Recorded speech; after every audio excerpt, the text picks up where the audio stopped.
Lucas, and I'm going to show you how to best glue Kaizen foam together. So you have two 30 mils, you want to make it into a 57 millimeter, or sometimes you're trying to glue it together and make a jig or a box or something like that. I've done a bunch of experimenting, and I can tell you the best way to do it. So first and most important is you will want to get a Kaizen foam scraper. This is going to allow you to basically sand the surface of the foam. If you don't do that, whether you use epoxy or contact cement, while it'll bond really well right at first, when you go to peel it apart 5 days later, you'll find that it just comes apart in sheets and nothing stuck. So step one, you're gonna take your Kaizen foam scraper. We're basically just sanding the surface that we're gonna bond. Okay, so you can see both pieces now are well zested with the foam scraper. Make sure you pay attention and do get the edges. Don't miss that very last little bit on the edge. And then I'm gonna recommend using contact cement. You can use epoxy as well, but epoxy a lot smellier, 2 parts you gotta mix. Contact cement works great and it has the best flexibility. So I am using this Weldwood contact cement, but any contact cement works fine. I actually like the tubes if you can find a big one, just prevents the struggle of trying to get the cap off.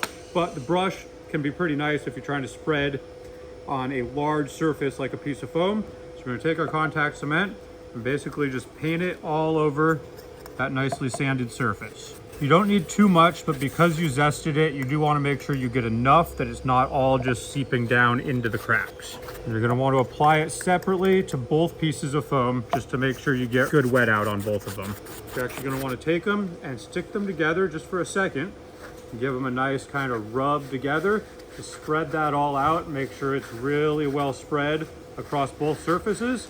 And then you want to take them apart and leave them to sit there for probably about 5 minutes until it dries and it's no longer wet and tacky to the touch.